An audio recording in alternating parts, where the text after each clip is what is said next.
Manuais da Palavra Viva, Autoridade sobre a Futilidade, Parte 1. Lição de número 10. O Reino Proclamado, por John Robert Stevens. Nestes dias, Deus está restaurando a autoridade e provendo uma maneira para que a futilidade que está sobre toda a criação seja eliminada pelos filhos de Deus que estão entrando em sua redenção e autoridade. Embora entendamos o que Deus está fazendo, temos de entender também que o inimigo contestará isto amargamente e que Deus permitirá que seja assim. Satanás trará o espírito de futilidade contra nós e teremos que guerrear para vencê-lo dentro de nós mesmos. Nunca libertaremos a criação da futilidade se antes não formos libertados dela. Primeiro temos de ser participantes desta libertação. E é isto que está acontecendo. Repetidamente somos lançados numa situação de futilidade. É difícil entender, mas atravessar a batalha faz parte de um todo. Queremos fugir, mas não podemos. A batalha envolve doença e dor e mais do que isso. Uma futilidade pura está operando em nossos espíritos e sentimos um grande peso. Temos de vencer esta futilidade. Os Salmos do Reino, do 95 ao 100, repetidamente nos dizem: celebrai, gritai com júbilo ao Senhor. Esta é uma das coisas que Deus está requerendo de nós. Embora as coisas pareçam estar sem esperança, temos de chegar à casa do Senhor para profetizar a palavra do Senhor. Não temos de ceder ao espírito de futilidade, mas cantar e gritar alegremente enquanto antecipamos o que está por vir. Quando os filhos de Deus estiverem cercados pelo deserto e pelo espírito de futilidade, eles profetizarão. Eles cantarão alegremente ao Senhor e o louvarão. Eles se prepararão para uma manifestação inicial dos filhos de Deus.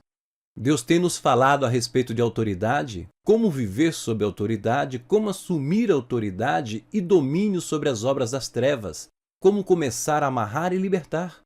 Muitas coisas dependem de reconhecermos o nosso relacionamento com Ele, quem somos e o que Deus quer que façamos, e então nos movermos nisto. Jesus está entronizado à direita do Pai com toda autoridade, e nós estamos assentados com Cristo nos lugares celestiais. Efésios capítulo 2, versículo 6. Isto significa que não somente sofremos com Ele, mas que também reinaremos com Ele. Segundo Timóteo, capítulo 2, versículo 12. Somos seus ministros. Vamos repreender o pensamento perverso que o diabo planta em nossas mentes, nos fazendo reagir de maneira errada. Não temos de reagir no nível humano de maneira alguma. Temos de reagir como Deus quer que reajamos. Somos filhos do Altíssimo. Estamos prontos para nos mover com toda a fé, assumindo o domínio criativamente como uma expressão da nossa autoridade mútua em Cristo. Temos de nos libertar assumindo o domínio sobre tudo que está dentro de nós. Numa certa medida, o Evangelho do Reino foi revelado em todas as proclamações dos profetas do Antigo Testamento, bem como dos ministérios do Novo Testamento.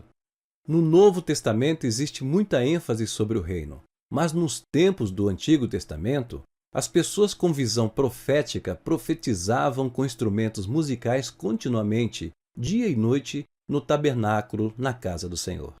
Acho que os profetas viram o reino como o pico de uma grande montanha no futuro. O tempo da igreja ficou um tanto escondido deles. Embora visse os sofrimentos do Salvador e as glórias que seriam reveladas depois, eles profetizavam muito a respeito do reino.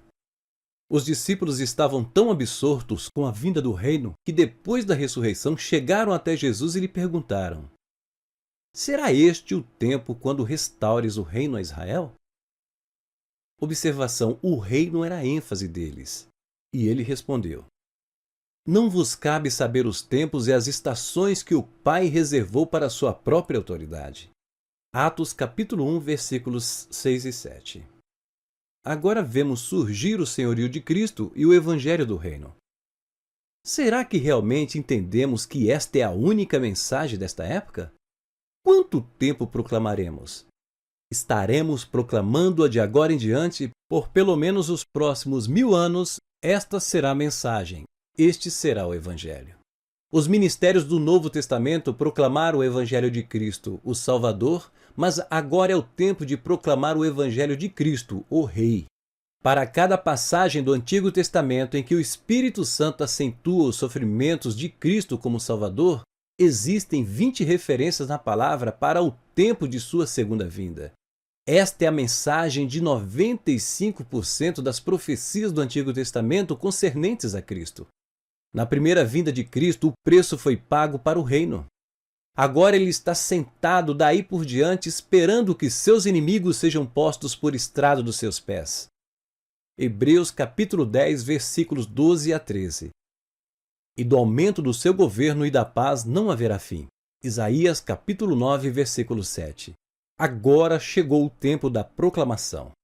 O reino tem estado escondido e tem coexistido com a futilidade que Satanás trouxe à criação. Mas agora é o tempo quando o reino começa a assumir o controle, invadindo cada reino e setor e derrubando tudo o que se opõe e estabelece uma mentira. Esta é a hora em que Cristo vai ser glorificado, quando ele receberá a recompensa dos seus sofrimentos. As extremidades da terra se tornarão sua possessão. Salmo 2, versículo 8. Esta é sua herança, ele vai tê-la e nós vamos estar cantando seus louvores. Logo as pessoas estarão escrevendo algumas mensagens gloriosas para serem cantadas a partir dos salmos, talvez dos salmos do reino. As canções a respeito do reino enriquecerão nossa adoração. Devemos estar cantando alegremente ao Senhor, libertando toda a criação da futilidade, a fim de que ela responda com adoração ao Senhor. Temos canções de guerra para o exército do Senhor que são parte de um produto do surgimento do corpo. Elas glorificam o Senhor, mas precisamos especialmente daquilo que glorifique o Senhor em seu reino e proclame que tudo é dele.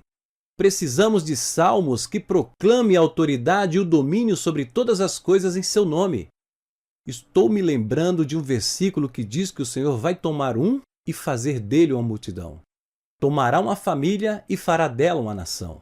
Isaías, capítulo 60, versículo 22. Nós somos uma família, o pequenino rebanho de Deus. Ele está fazendo de nós não uma grande nação segundo o conceito do mundo, mas um reino para a sua glória e louvor.